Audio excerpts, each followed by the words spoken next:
Welcome back to Pisces TV with Montana B. This is our finance reading, Pisces. Did my voice just go up and down? Okay. Thank you for all of the newcomers for your support and for my returners, your continued support. As we dig into this, honey, I was like, is we talking about money or love, honey? So for some of you, it could be both, but this is going to be interesting. So take a seat as we get started. Check the description box for any questions, concerns, products and services that you may have, or just information about Pisces TV and how to contact me. If you're interested in the extended to this video, a link to Patreon is there also. If you want to know how to join us on the other side. And here on YouTube, we have the merchandise, the member section, and of course, the infamous community board. So check it now or after this video to see why I said that, right? Let's go ahead and get started with your, I can't stop. Okay. Boom. You see her? Why is it always so fuzzy? Okay, I'm going to do it like this. Do you see her? Here is the Empress. This is the current energy, okay? For some of you, this represents your environment, okay?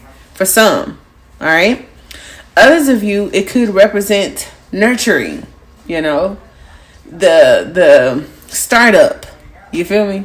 Like the love for it, caring, you know? Could even talk about abundance, we're going to see. Or Venus, where it falls in your chart. Now, all of you are different, so I don't know if you're interested in music or making beauty products, trying to plan for a baby, honey, or making a garden. But the Empress is here, and overall, I feel it's devotion, right? And growth. So maybe even your devotion for your goals, your finances. Maybe that's growing, okay? Or we could be talking about wealth. Now, as we get started, what's crossing my Empress is the Emperor. Now, why I say it like that? Because there is Aries energy, there is Mars energy, and if you haven't checked the love reading out already, we did bring up Shiva. Shiva is a goddess, a whole bunch of stuff, right? Even associated with Kali Ma, right? Also, I was talking about my Shiva stone. When I bought it, I was told that it helps balance out the masculine and feminine energies. So for that to come up in your finances, because of your Aries, Venus, or Mars placements, as well as what's going on for the collective, astrologically, the transits or whatnot. The Emperor is the number 4, of course. The Empress is the number 3.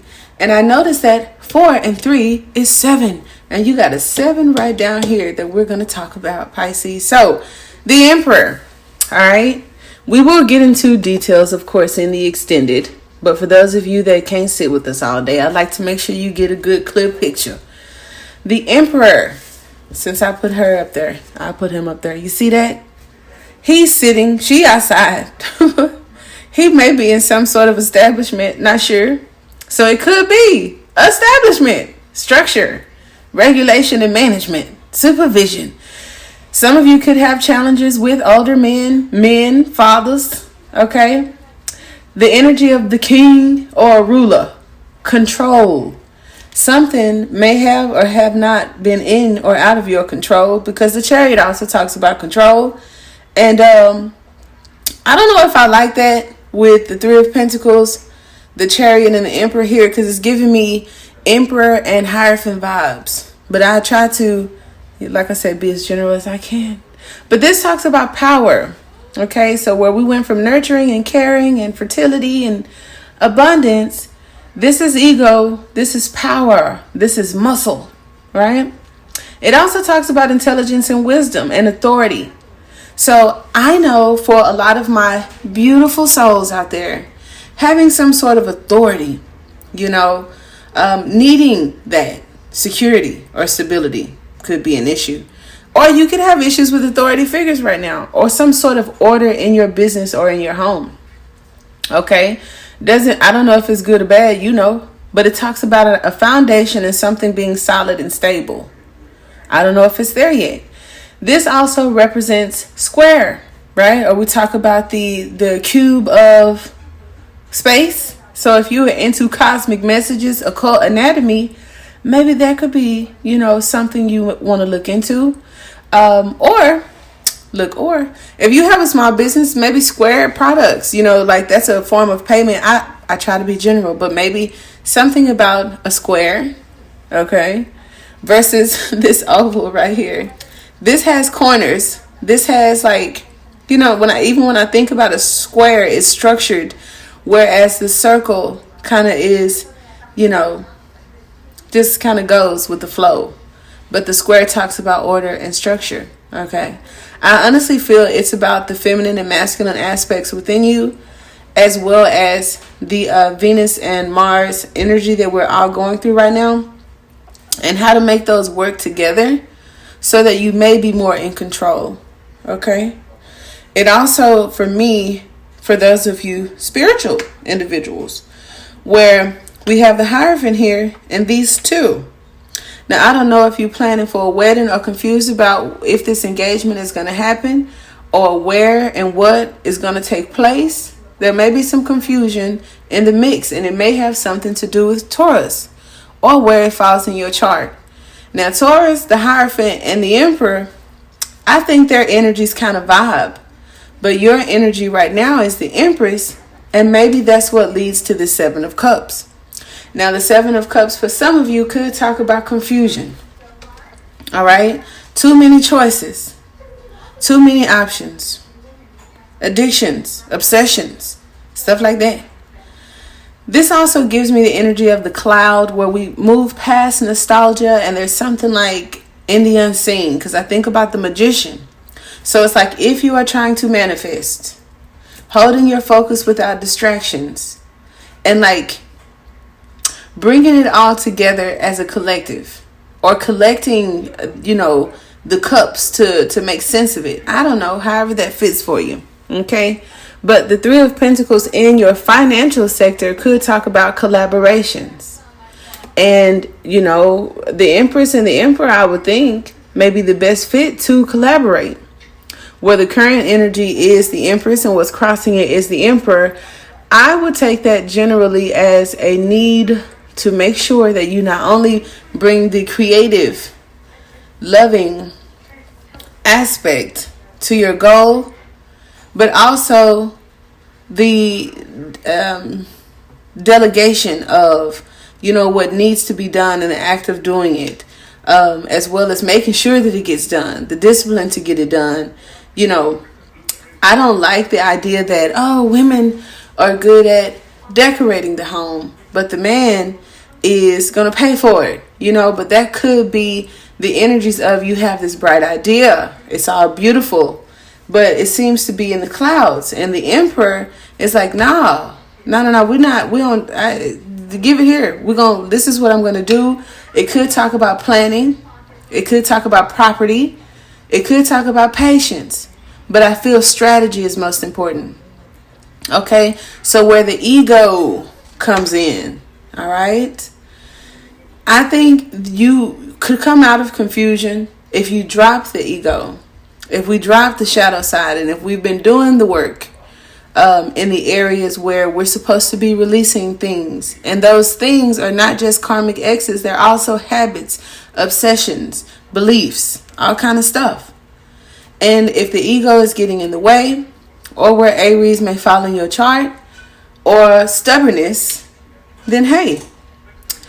Also, for those of you, since the Hierophant is here, and I think about, finances, beliefs, and all that kind of stuff, the Empress is very abundant. Her expectations are very beautiful. She doesn't see limitations. And with the Chariot and the Empress on the same kind of platform, the Chariot focuses on the light at the end of the tunnel and does not allow those distractions. However, the Emperor could get distracted by the ego, but the Empress, her expectations, I don't see failure. And this is how the doors open up. But for the most part, this Seven of Cups, if you haven't tried to manifest something multiple times and it wasn't exactly how you wanted it, re-strategize, restructure, have patience, develop a plan. How? Well, there's an opportunity that may have come your way in the past or may be creeping up in the near future, and it involves working with others as well. So we want to put the ego in the back seat and get back to the drawing board, okay?